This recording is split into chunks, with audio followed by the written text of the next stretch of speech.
Mesdames, Mesdemoiselles et Messieurs, bonjour. Je me présente Yannick Seyer. Je suis polytechnicien en nouvelles technologies de l'information et de la communication. Dans ce cours, je voudrais vous présenter comment faire pour créer votre projet. Excellent cours à tous.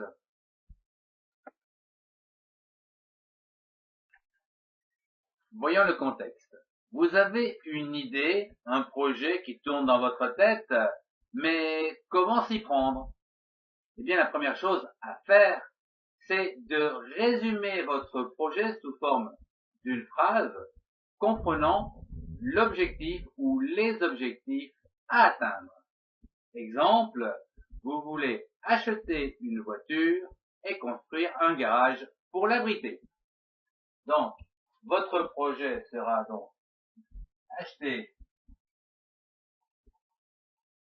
une voiture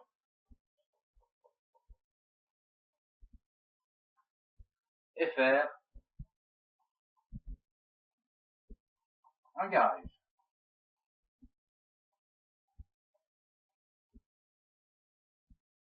Voilà donc le projet que vous voulez réaliser et voyons à présent comment nous allons nous y prendre.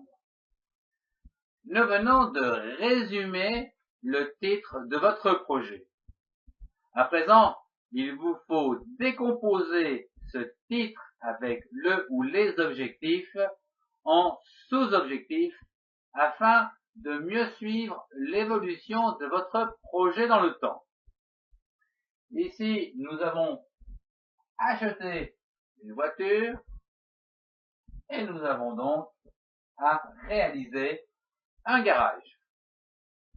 Ici, nous pouvons constater que nous avons donc deux sous-projets, c'est-à-dire deux jalons à atteindre de façon à pouvoir garer votre voiture que vous avez achetée dans le garage.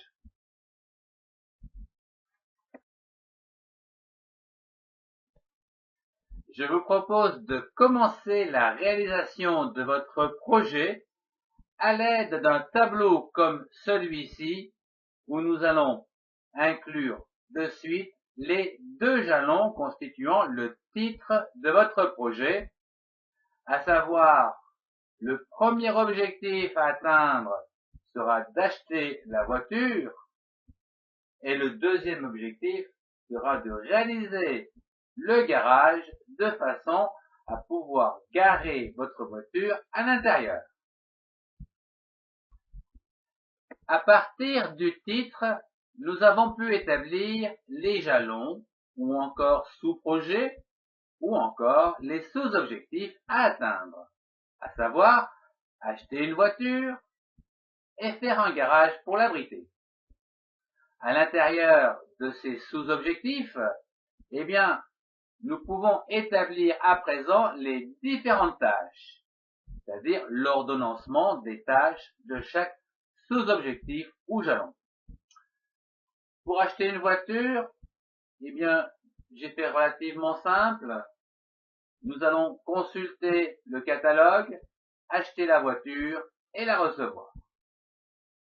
Quant aux tâches pour faire le garage, elles sont résumées ainsi: consulter les entrepreneurs, collecter les devis de ces derniers, puis choisir l'entrepreneur qui vous convient le mieux, et enfin monter le garage. Après les jalons et les tâches, voyons les relations entre ces dernières, plus communément appelées les prédécesseurs.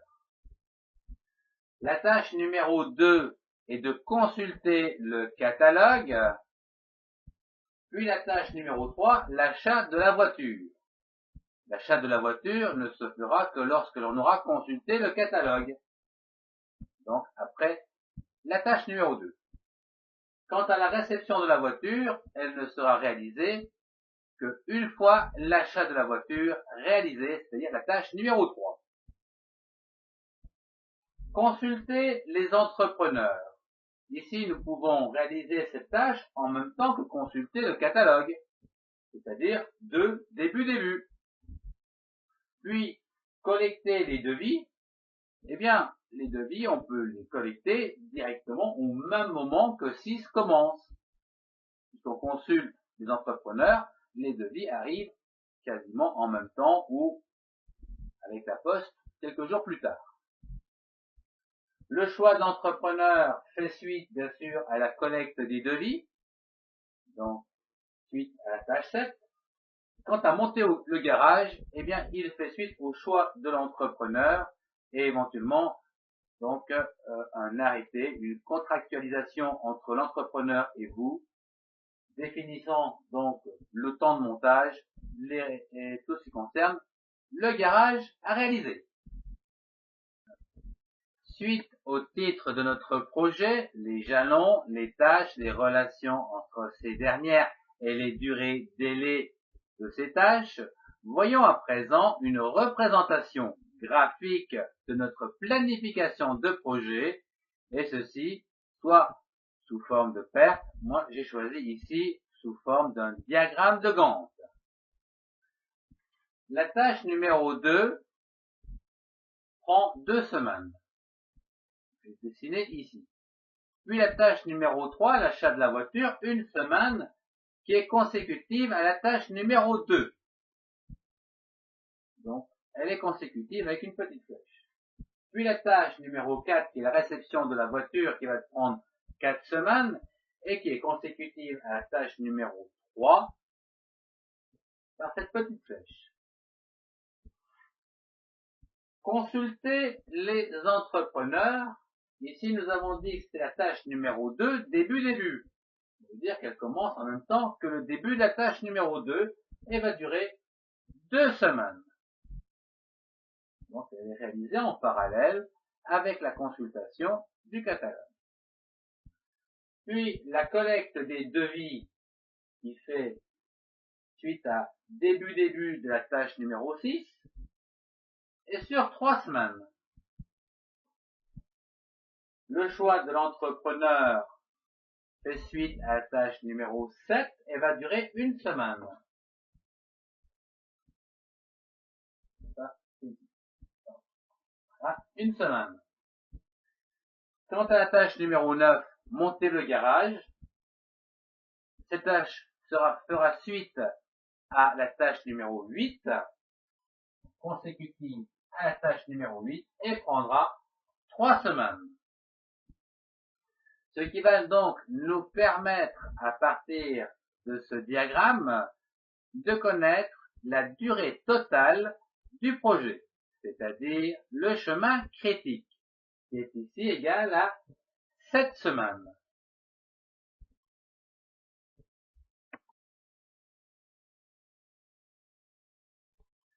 Voyons à présent les risques de dérapage de votre projet, qui peuvent engendrer bien sûr des retards au niveau de la durée totale de votre projet.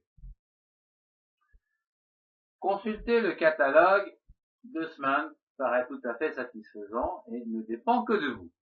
Quant à l'achat de la voiture, il est possible ici que l'achat soit supérieur à ce que vous aviez prévu et qu'il faille donc demander une rallonge au niveau de la banque. Et la banque peut prendre plus de temps que prévu. Et ici, il peut y avoir un dérapage au niveau du temps pour constituer les finances. La réception de la voiture ne dépend pas de vous, puisque c'est votre fournisseur, le constructeur, qui vous donne 4 semaines d'attente. Consultez les entrepreneurs 2 semaines. Là, ça paraît également tout à fait satisfaisant. Collecter les devis, eh bien, c'est sur 3 semaines, ce qui veut dire que nous avons 1 semaine de rallonge par rapport à consulter les entrepreneurs. Et si vous n'avez pas assez de temps, vous pouvez empiéter également sur cette 3e semaine, puisque la tâche de choix de l'entrepreneur ne sera réalisée qu'au bout ici de la 4e semaine.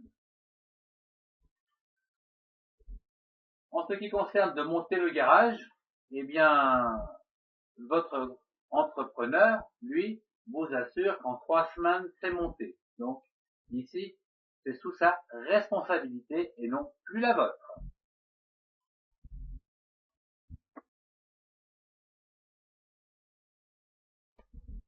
nous venons de voir les risques qui peuvent engendrer des retards au niveau de votre projet.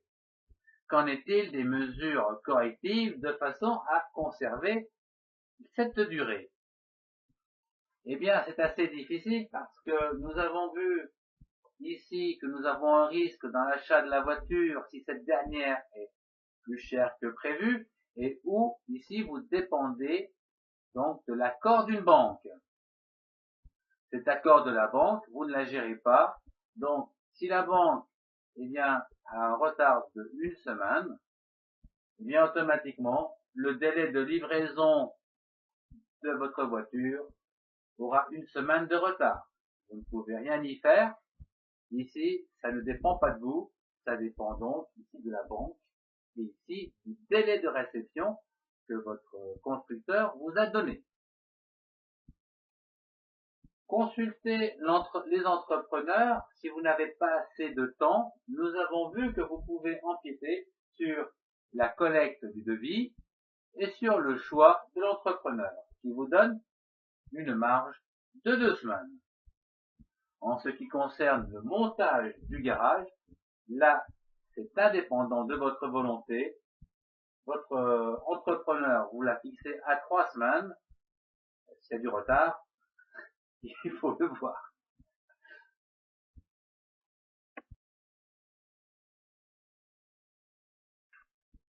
Nous arrivons finalement à une zone sensible, le budget.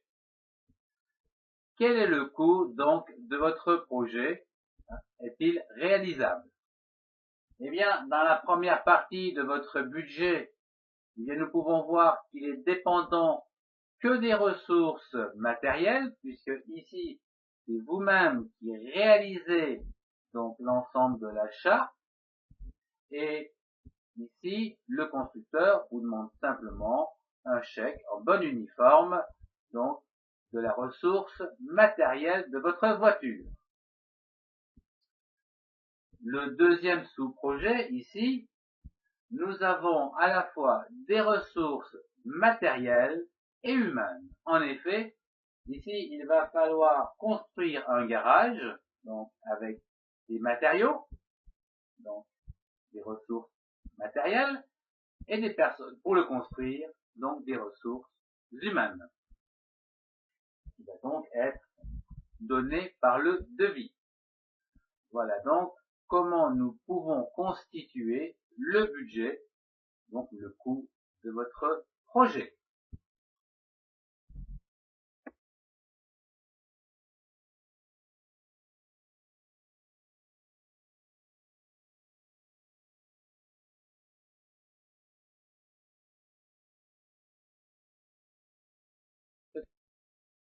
Ce cours se termine. Merci de l'avoir suivi. Au revoir et à très bientôt.